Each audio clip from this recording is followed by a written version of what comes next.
When you hear the phrase, man or woman of faith, what comes to your mind? Maybe you think of a certain person, certain qualities. I think that many times we associate that word faith with a spiritual physique. Somebody who is beefed up with external spiritual habits. And they have this track record of being tenacious and prevailing and consistent no matter what comes their way. I mean, for example, a man or woman of faith, they read their Bible every day. They come to church every Sunday. They give. Out of every single paycheck they have, they make sure they give to others. Give to God, give to others, they share. They're people that are always aware of those that are around them, and they're taking care of their own families, and they're reaching out to others and making sure they're okay. I mean, that's a man or woman of faith because they have good spiritual physique. Jesus, though, has a little different twist on that in this story.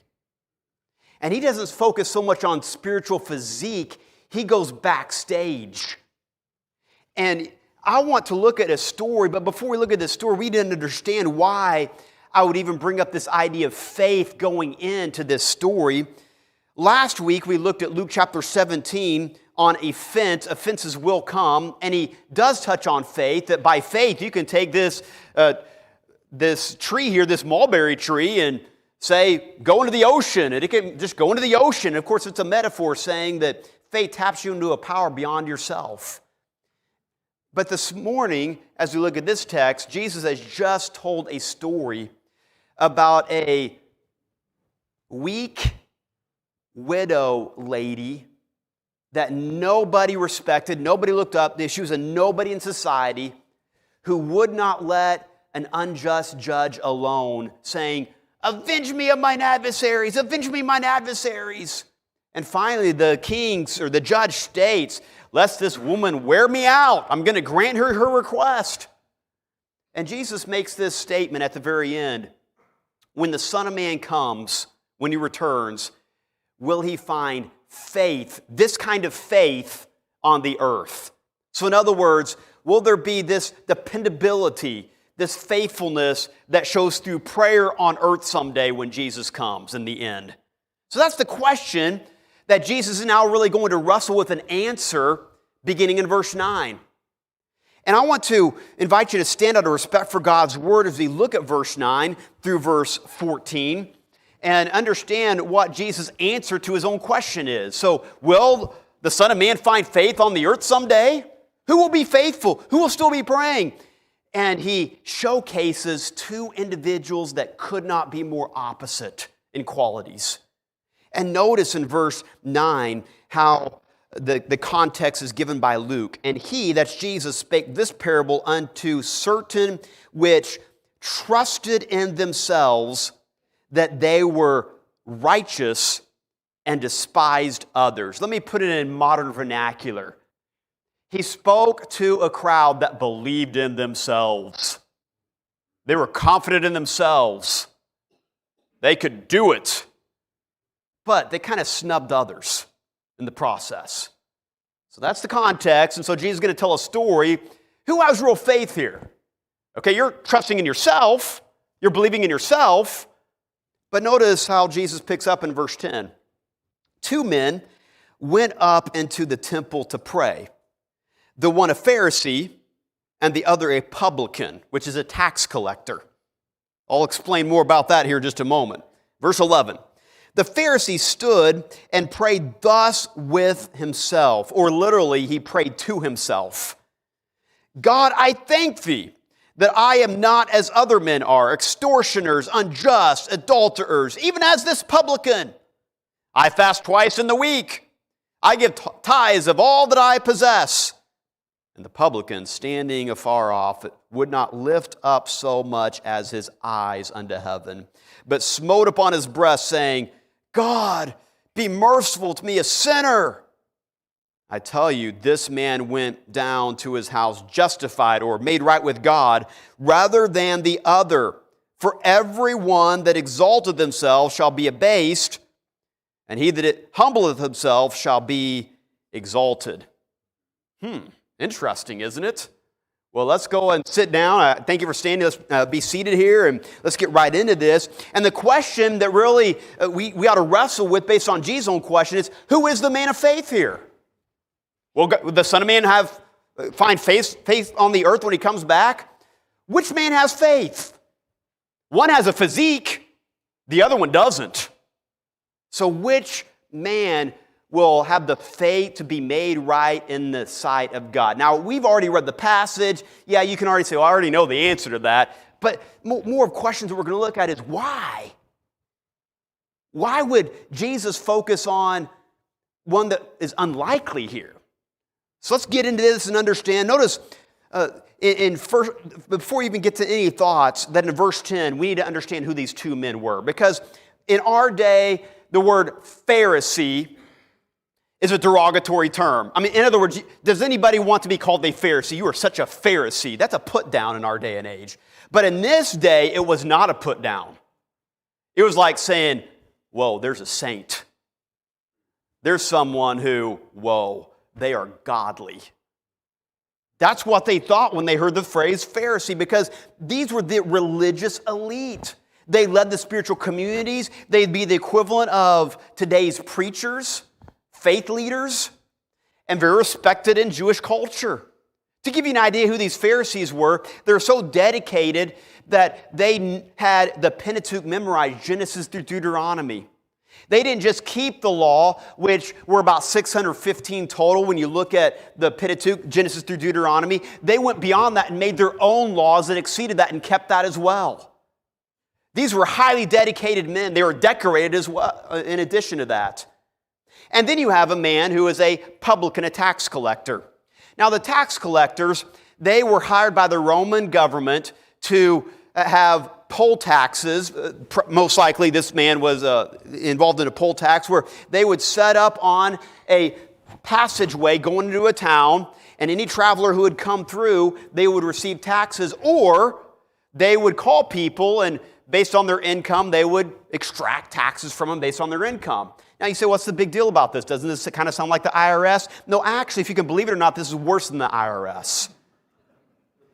Because the way the Roman government worked is, the way you make a living as a tax collector is, whatever you charge beyond what Rome gets is yours to pocket. And you can charge anything that you want. You thought the IRS was bad. Now we understand about this kind of tax collecting.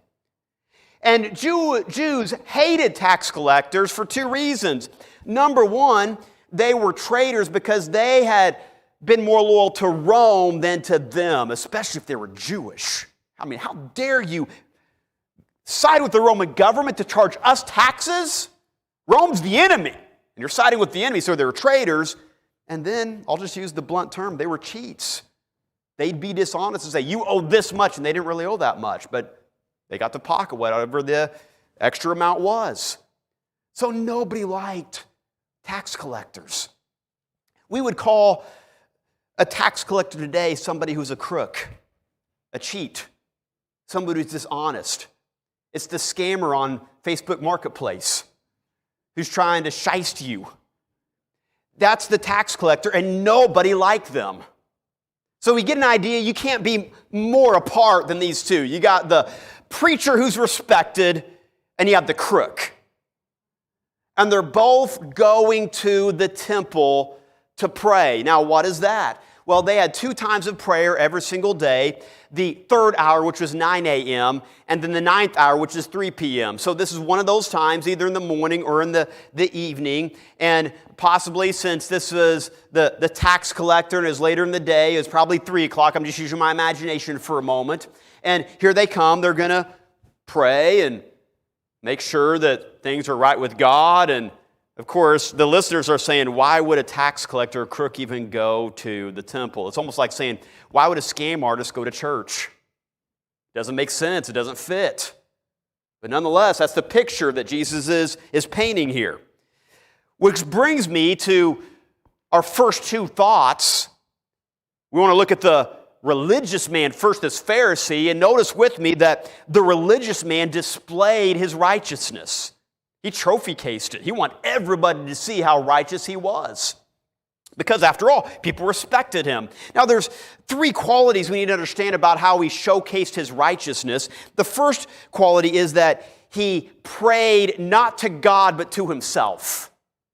God wasn't even in the equation. In fact, when you look at the first phrase there in verse 11, it says, the Pharisee stood, so everybody could see him, probably on the temple steps, as close to the altar as he can get, and he prayed thus with himself. That word with is the Greek word pros, which means toward. So he's praying toward himself, not towards God. So here he is. It's not anything to do with connecting with God. It's to, I hope everybody's looking at me here. I want everybody to be listening to what I'm saying. I want people to respect me. I mean, it's the equivalent of somebody coming in and saying, I hope people notice that I'm, dressed up today. I'm got my best on. I'm really paying attention. I'm saying amen to the preaching. I'm singing it out. I hope everybody is noticing me. Now, none of those things are wrong. Okay? I just want to be clear on that, but it's the motive. I hope people are looking at me and they respect me for what I'm doing. So he's praying toward himself. He's being all showy. And then secondly, notice how he compared himself to others, not to God. He compared himself to others. And he goes through 5 qualities. 3 are negative, and then 2 are positive. And I just want to go through so we can understand. He said, God, I thank thee. Boy, that sounds spiritual, doesn't it? I thank you, Father. I thank you. Now notice what follows. That I am not as other men are. Like all these other common people, I'm glad I'm not like them. And notice there are 3 words he uses that actually in the original Greek are adjectives rather than nouns. Of course, to make it flow, our English Bible has these in noun form, but they're really descriptives of these other people that he had seen. And he goes on and says, extortioners. Those are people who cheat others. They're dishonest. They're greedy. They're out to see what they can get. Goes on and says, and the unjust. Those are the unfaithful. They don't follow the laws of God. They don't really care what the religious community is doing. And then one other word, adulterers. They're the people that are unfaithful to their own spouse. They have a track record of being from one relationship to another relationship to another relationship, and they can't keep it together, and then they play it loose and live life in the fast lane. So those are the adulterers that this Pharisee has in mind. So far, he has described these other men, but he gets very pointed with the last phrase, and it says, and even as this publican. And he's pointing at the corner of the courtyard where this publican is, that we're going to find out is a long ways off, not anywhere close to the temple steps of the altar. And basically, he's just described this publican who is associated with adulterers and prostitutes and cheats and people that were dishonest. I'm glad I'm not like those other people. But then notice how the comparison continues. Now, I'm not guilty of those things. But let me tell you what I do in a positive sense. And he mentions 2 things. I fast twice in the week. Impressive. Now, I had to ask, what did the law require? The law basically required fasting about 2 times a year leading up to big feasts in the Jewish community. Okay. At Hillview Baptist Church, usually a couple times a year, we have a church-wide fast leading up to maybe a big event. We want to pray and seek God for this. And that's what the Jews did. Well, they fasted not just twice a year, but twice a week. Wow. Anybody here fast twice a week? That's impressive. Highly dedicated. But then he says, and I give alms of all that I possess. Now that word possess is an interesting word because it literally means to acquire, but it also can imply the idea of what I already own. So he's going beyond just income here, like he looks at his net worth and he tithes on that on an annual basis as well. Very impressive as far as the dedication here. Anybody claim on your net worth annually? I mean, that's going beyond what God expected. And so he has a track record that's amazing here. But let's think about this for a moment. If he's comparing himself with others, you can always find a lower benchmark. I mean, kind of like the second string freshman quarterback that's on the winless team, and he compares himself to the Pop Warner winless quarterback. He looks pretty good, right? As a second string freshman quarterback that's winless. At least I'm better than that guy that's only 9 years old. Of course, you can find a comparison that's less than you. And that's what this guy is doing. He's looking at all the sinners.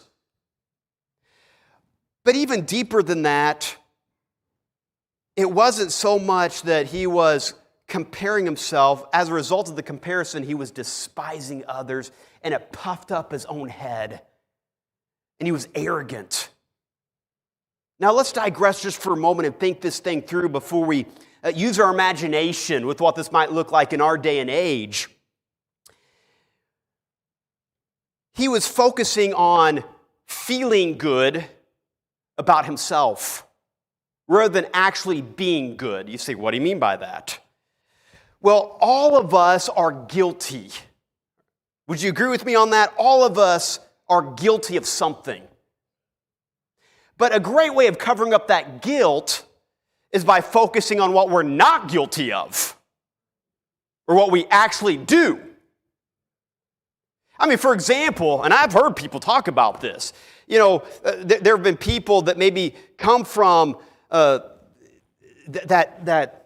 painful experience of a lost marriage, and they can look back and say, I didn't do it right, I didn't do that, but they point the finger at somebody who plays it loose now, and they're like unfaithful, and they're not faithful to their spouse. But hold on, let's not talk about those mistakes I've made in the past. Let's focus on what that person's doing right now. It's easy to do that, isn't it? Or, I know I'm kind of guilty of hoarding my money sometimes, and I probably don't give like I should to others or share like I should with others. Yeah, probably. But hey, at least I pay my bills. I'm not like that guy who doesn't even pay his bills. It's easy to do that. That's what this Pharisee is doing. He's focused more on feeling good. Also, this shows his motives in going to the temple. He's not going for personal change or personal growth. He's going for a therapy to feel good about himself. Now, let me digress for a moment. The primary purpose of Hillview Baptist Church isn't to make you feel good about yourself. I know. That's kind of countercultural, isn't it? We don't want to help people feel good. We want to help people be good. And there's a difference in that. It concerns me when somebody comes and says multiple times, and I do hear this from time to time as a preacher, I love coming to church because it makes me feel so good about myself. Maybe I need to preach a little harder then, is what I think in my mind. Because we're not here to just feel good about, that's what the Pharisee was doing. He was going to the temple to feel good about himself. But there's a difference between feeling good and being good. Something else about this is that he was focusing, yes, on others, and he was missing what his real need was because he was so caught up in the comparison. It'd be like this. Bill, he hasn't been acting right. He's a little off, and so his wife has been bugging him saying, hey, Bill, honey, I think you need to go to the doctor. Make sure everything's squared away. Oh, honey, I'm fine, I'm good. Well, she just nags him to no end. And finally, he books an appointment with his general practitioner to go in and just get things checked up to make sure everything's okay. But, I mean, he doesn't really need to see the need to do that. But he goes in, and as he meets with the doctor, he just says, Doc, thank you for seeing me. Thank you for taking the time. But really, I'm feeling great. I've never had so much energy in my life. In fact, when I was getting around the other day, even my wife commented on my impeccable physique. I mean, I'm feeling really good about myself. And, as I was in the waiting room, I saw all those other poor chaps. I mean, they're so bad. They're so sick. They look so pathetic. But I want you to know, Doc, I'm really okay. I'm really good. But as he lays out on the table, and the doctor's just kind of feeling those critical areas, feeling for lumps, he comes to a certain point and he goes, and just kind of keeps going on. Doc, everything okay? I think everything will be okay. And the doctor keeps moving. You see where this is going? This Bill probably has some issues. His wife is testifying to that. But he's good. I don't need to go to the doctor like all those other people do. That's exactly what the Pharisee's doing here. He is so caught up comparing himself to others. Let me put it another way. Comparison will only land you with two results. Either you're going to be envious of others or you're going to be arrogant towards others. There's no other option. And when you're envious of others, you're discouraged or beat up. There's a comparison. Oh, man, I have such a long ways to go. Oh, yeah, I mean, they have things I don't have. And there's no profit in making others your standard and your bar. And that's exactly what this Pharisee is doing. So let's move this to modern terms a little bit, what this might look like with another fellow named Jack. Now, this is fictitious. We're just using our imagination, but this happens every single Sunday in America. Fictitious, but it's not. Here it is. Jack is a respectable member at his Bible preaching church. Every Sunday he comes, he's there. And as he comes in on this particular Sunday, people greet him and say, "Hey, Jack, how you doing?" "Oh, man, great. Those Oregon Ducks were amazing yesterday. I realized it was kind of and they're talking football from over the weekend. And then they come to the sanctuary, they sit down, and Jack sits right with his family. They're all dressed up immaculately. Everything is ordered in together. And as Jack sits there and says, "I hope people really see me singing out, because I know these songs. I feel so good about singing these songs." And he belts those songs out so people can hear them. And the preacher gets up and preaches, and he's like, "Oh, that's good preaching. I love the way our pastor preaches the word. And man, he's spot on here. And boy, I hope my teenage son's listening to this because he really needs this message right now. And oh, I remember that sister over there talking about that struggle. I hope that sister is listening to this message over there because she really needs that based on that." And even my wife could really use this. But man, this makes me feel so good, this preaching that I'm hearing. Wow, keep preaching it, brother. This is good stuff. And then the preacher concludes the service and says, "Okay, I'm going to have Jack come up and conclude in a word of prayer." Jack comes up. He sticks out his chest a little bit, goes up to the pulpit, and gets in that nice, eloquent voice and says, "Oh, Father, thank you for the wonderful preaching. We feel so much better because of hearing your word this morning. Thank you that you have just kept us unlike other people out there. You have preserved your people through your word, and may you just keep your blessing upon us. Amen." Service is over. So the question is, was Jack made right in the eyes of God? Okay, so let's move on to the next guy. We're going to look at the tax collector, the cheat, the scam artist. And notice the description that Jesus gives him. The religious man displayed his righteousness, but then secondly, the sinner awkwardly pleaded for mercy. And you might circle that word awkwardly, because that's what Luke is trying to communicate. He just feels awkward in the temple. Notice the description here in verse 13. And the publican standing afar off. He feels unworthy. He doesn't feel like, man, this is the place for him. I mean, this is way out of his league. I'm sure everybody's going to look down on me. I don't fit in. I don't know what to wear. But I'm going to stand in the corner so nobody can see me here. He goes on and says, would not lift up so much as eyes unto heaven. I'm ashamed. Now, most people in this day and age, when they were to pray, they didn't close their eyes like we do. They'd actually lift their hands and eyes up to heaven. They talk to God this way. So this is common. He was too ashamed to do that. I mean, he wouldn't even want to lift up his hands. It's like, okay, God, I don't even know what to say, but I'm not going to look up. And notice the next descriptive. He goes on and says that he smote upon his breast. He doesn't know what to do. He's just kind of ashamed of himself and just, I don't feel worthy to be here. It's a sign of personal humiliation, humbling. And notice the one prayer he gives here.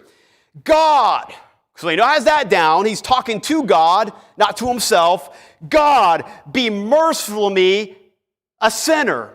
Now, there's two key words you need to understand in this prayer that Luke is writing here under inspiration as Jesus describes this. The first word is, be merciful unto me. It actually comes from a Greek verb meaning to make propitiation for, to have a substitute. You say, what's the big deal about that? Well, he's in the far corner of the temple courtyard, away from the temple steps. But if you were to look up, he can see a blood-splattered altar where sacrifices had been made for centuries. And he's acknowledging that he needs a substitute. He needs help outside of himself. He realizes that it's not him that's going to make himself righteous. He doesn't cut it. He needs someone to be a substitute. And notice the next word, God be merciful unto me, the sinner. That has an article in front of it. An article means it's not just a sinner. If you were to translate this literally, it is the sinner. I am the sinner right here. I'm not just one of many. Yeah, I sin a few times like everybody else does. I mess up. No, that's not his mindset. I am the sinner of the moment. I fall short. I'm a sinful, wicked man. You know what he's doing? He just prayed the gospel. He was acknowledging his sinfulness, and he's also looking to the substitutionary death of Jesus, which hadn't even happened yet at this point. He knew he needed a sacrifice to cover his sins. Hey, can I hit the pause button for a moment? Can we fast forward just a few weeks from this point in this text? A few weeks later, Jesus would become that sacrifice. He would go up this rugged road to a cruel cross, and he would have his hands nailed into this beam and hoisted up in the air as a criminal would, and his blood would flow, and he was becoming the ultimate sacrifice, realizing that these people in this world, they're fallen, they're sinful, and they need a substitute to take their place, that punishment they deserve. And this cheat, this scam artist, the one that nobody respected, had the sense about him to realize, I need someone outside of myself to change me because I cannot change myself. God, be merciful to me, a sinner. The Pharisee looked to himself for his righteousness and his salvation. The publican looked beyond himself for salvation and forgiveness. There's a big difference between those two. By the way, let me stop and just add something. This one statement divides Christianity from all other religions because all religions out there, you got to look to yourself in some way. I got to do this, I got to do that, I got to be good enough, I got to arrive, I got to achieve. I need to make sure, mentally I'm of a certain mental state. But this one statement from the publican separates Christianity from all other religions and faiths, where he is looking outside of himself to what would be done, and for us, what already has been done, and that is sufficient to save us and to change us. Aren't you thankful for that this morning? So what's the equivalent of that today? Well, you met Jack, but now I want you to meet Joe. You see, Joe has a track record of going through several marriages, and even since those marriages, several relationships. He can't really keep a girlfriend very long. They don't even become his fiance because, she's leaving him before they even get to that point in the relationship. He has a drinking problem. It's been rough, and man, he's hoping just to keep this relationship together. And a few weeks ago, he told his girlfriend that, honey, I won't take another drink in my life. He's just desperate, wants to keep this together. Well, that weekend, he fell off the wagon on Friday night. And the next morning, he's wondering, how in the world am I going to go back to my wife or my girlfriend here and tell her what happened and all that? How can I defend myself? And he goes in there humbly, and by afternoon, they finally connect. And as soon as his girlfriend sees him, she is so fed up, and she takes her fist and socks him a good one right under his right eye. She's just fed up with him. And he's embarrassed. He's humiliated. It's like, man, I need something. And then she's gone. Another relationship. Man, what in the world do I do? I don't know where to look. I'm desperate. He has a big old shiner on the right side of his face. oh, there's that church down the road. Maybe they offer some hope. But that's going to be so awkward. So what he does, he cleans up the best he can that next Sunday morning and puts on the biggest sunglasses he has to cover up his black eye. Even though it's a cloudy day, he's going to wear his sunglasses. And he makes his way to the church and he comes in and, man, he just feels weird. He feels awkward. It's like, man, people are dressed up here. They're clean. They know this act and they've been through this. And this is weird. And there's some greeters there. They smile and they shake his hand. Thank you. And he just lets it come in. He sits right on the back row. Doesn't want anybody to really see him. He notices that, some people are friendly.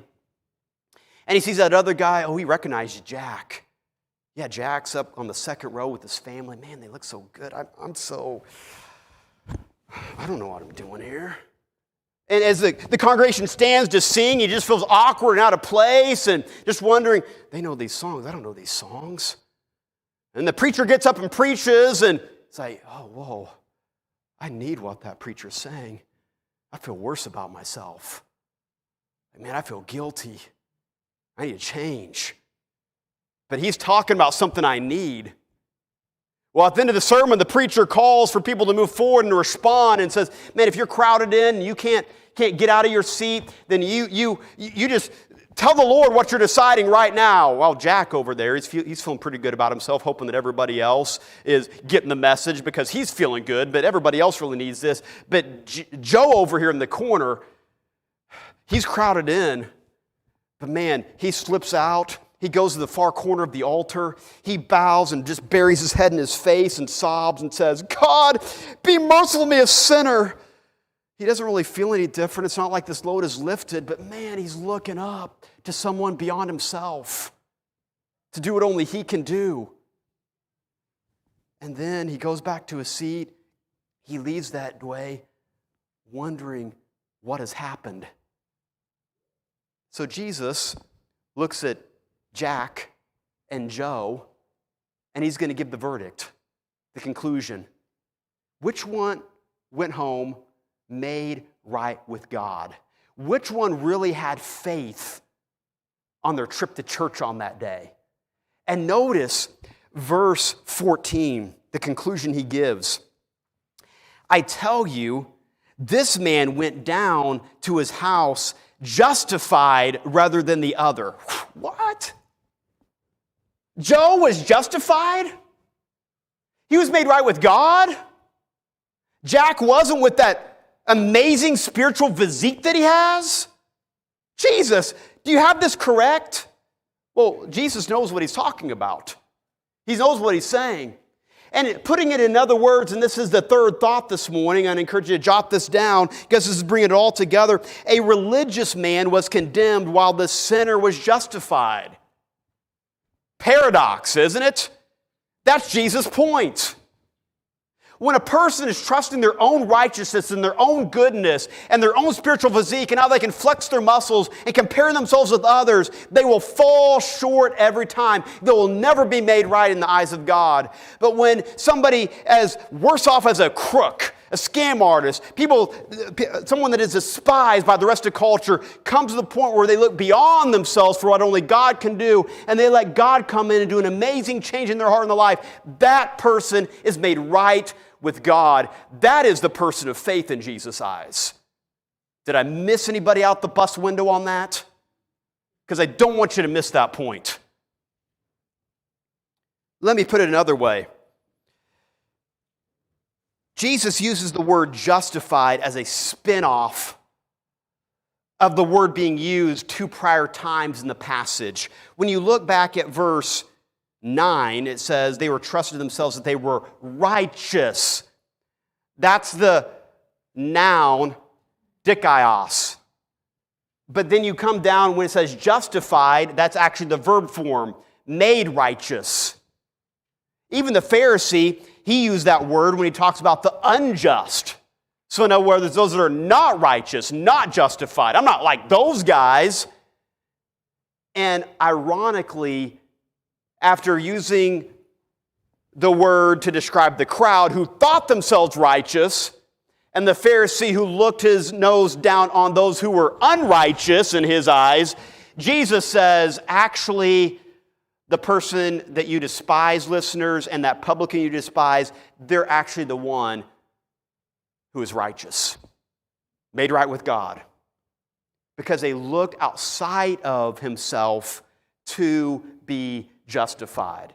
He goes on and mentions another aspect of this, that everyone that exalts himself shall be abased, and he that humbleth himself shall be exalted, which defines what humility is. Humility isn't what you do in comparison to other people, it's what you do in relationship to God himself. Because the tax collector, he humbled himself vertically. You know, we like that idea of, well, I'm going to be modest and humble with others, and I'm going to make sure that people view me as humble. And it's almost backwards of what we actually intend. In the name of humility, we're very arrogant because we want people to think that we're humble. How arrogant is that? No, this is vertical humility, where I'm consumed with what God thinks here. And when a person humbles himself before God, God has his ways of exalting him or her. When somebody exalts himself in the face of God, hey, look who I am, God. I fast twice a week. I give alms of all that I have. God humbles them, specifically at the judgment. Why is this the case? He humbly saw his sinfulness. Let me ask you a question. Are you aware of your sinfulness this morning? The Bible says, for all have sinned and come short of the glory of God. There's none righteous, no, not one. There's none that understands, there's none that seeks after God. We've all gone our own way. The passage goes on and reads. This publican saw his sinfulness, and then secondly, he looked outside of himself to deal with that sin, not in himself to deal with that sin. See, what do you mean by that? I mean Titus chapter 3, verse 5. Not by works of righteousness we have done, but according to his mercy he saved us. His mercy didn't come from inside you. They came outside of you. For by grace are you saved through faith, that not of yourselves. It is the gift of God, not of works, lest any man should boast. You can't save yourself, brothers and sisters, friend. That's only something God can do. Which brings me to the question that really brings all this together. I talked about a man of faith or a woman of faith at the beginning, but let's talk second person. So are you a man or woman of faith? I'm not asking about your spiritual physique, how good you look on Sunday morning, your track record, your faithfulness. Right now, as you sit here, are you a man or woman of faith? Here's the answer, as I can tell. Only if you see your sinfulness and trust in the amazing mercy of Jesus. Any faith outside of that is not any faith that holds weight in the sight of God. It's meaningless in heaven's throne. Only if you see your sinfulness and trust in the amazing mercy of Jesus. Which leads me to two other questions. Have you made the cry of the publican? Has there been a point in your life where you looked up to God, not to your neighbor, not to your wife, not to the preacher? You looked up at him and said, Lord, be merciful to me, a sinner. Have you made that cry? Maybe not in those words exactly, but you've looked up to him to do what only he can do to save you and to change you. If so, when? If not, what hinders you from doing that right now? So for some of you, you say, I've done that before. I remember being like that publican. I remember calling upon the Lord, and he saved me and changed me. Well, let me ask you this. For those of you who have made that decision in the past, present tense, in what do you pride yourself now? Is it still your physique? What you've done? Your discipline? I fast twice a week. I give alms of all that I have. I can sing the hymns. I'm respected at church. Of course I'm good. Oh, hold on. In what do you pride yourself? May we be like that classic hymn. And may this be the message that comes out of our heart. I need no other argument. I need no other plea. This I know, that Jesus died, and that he died for me. Let's go and stand with heads bowed and eyes closed.